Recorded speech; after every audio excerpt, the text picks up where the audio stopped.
अली और हसन एक पुराने जंगल में रोमांच के लिए गए। पूरा गांव इस जंगल से डरता था। कहते थे वहां चंद्रा बुआ का साया है, एक पुरानी चुड़ैल जो रात को आत्माएं चुरा लेती है। अली ने हंसते हुए कहा, यह सब कहानियां हैं हसन, चल आगे। हसन ने धीरे कहा, यार दिल नहीं मान रहा, कुछ तो अजीब सा लग रहा है। जंगल के बीचों बीच उन्हें एक टूटी झोंपड़ी मिली। दरवाजा हल्का सा खुला था। अंदर से किसी के चलने की आवाज आई, लेकिन नजर कुछ ना आया। अली ने दरवाजा धकेला और दोनों अंदर गए।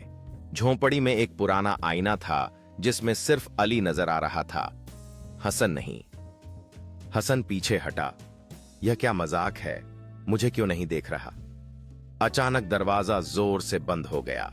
दरवाजा झोंपड़ी का जोर से बंद हो जाता है, एक तेज आवाज के साथ जो जंगल की खामोशी में गूंजती है। जब अली और हसन सन्नाटे में खड़े होते हैं, उनके चेहरे पर डर और अविश्वास का मिश्रण होता है। एक अंधेरे साये का झलक झोंपड़ी के कोने में दिखाई देता है, नजर नहीं आता, लेकिन डरावनी तरह से वहां मौजूद है, जो अफवाहों में बताई गई चुड़ैल की उपस्थिति को दर्शाता है।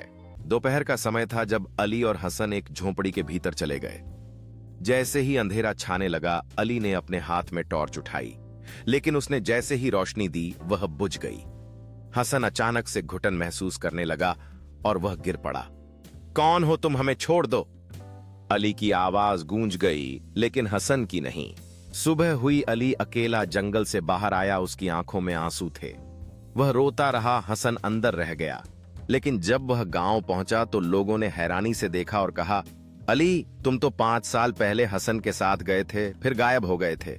गांव वालों का झुंड अली के इर्द गिर्द खड़ा था। उनकी आंखों में हैरानी और चिंता थी। अली के हाथ में टूटा हुआ आईना था जिसमें हसन अब भी कैद नजर आ रहा था। उसकी आंखों में दोस्ती और डर का एक अनोखा मेल था।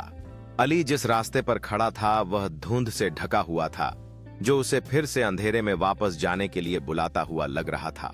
उसकी आंखों में डर और दृढ़ संकल्प का एक संगम था। उसने टूटा हुआ आईना अपने हाथ में मजबूती से पकड़ रखा था, जैसे यह उसकी आखिरी उम्मीद हो।